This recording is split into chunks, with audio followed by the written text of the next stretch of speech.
I remember when I worked in a machine shop many years ago, I loved machine work. It was a lot of fun.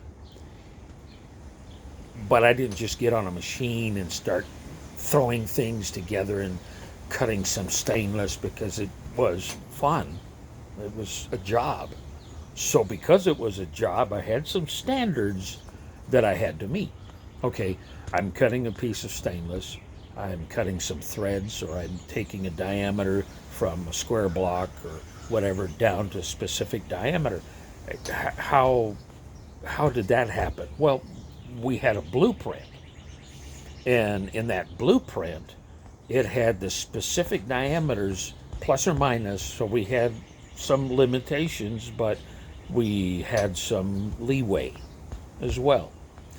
And as we cut these pieces of expensive metal, sometimes we had the blueprint that we went by that told us what was expected of us. Now, by like token, in our Christian life, we have a blueprint, Jesus. And Jesus never sinned. You know, did he have problems with being tempted by things that we're tempted by? Yes, every bit. Jesus didn't go through life without temptations. He went through life full of temptations, but he won. Why did he win?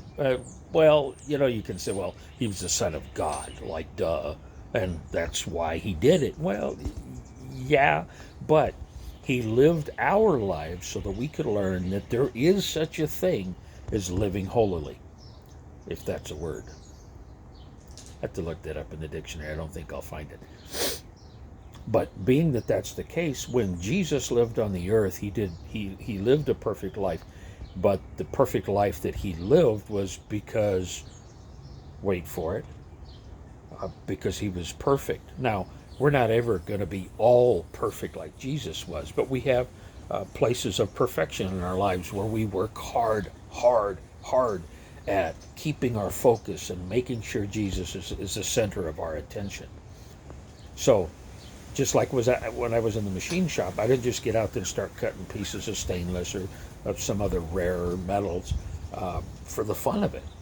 I had a machine that was made in World War II, so it had a little bit of sloppiness. The gears were old, but it was fun for me to make that part as close to blueprint as I possibly could. And sometimes I'd be just a couple thousandths off, and I was kind of proud of that. But by like token, in my own personal life, God has given me a standard to live by. What am I doing to make sure I get as close to the standard, to the blueprint as possible? What am I doing to live like Jesus? Things to think about. Be wise.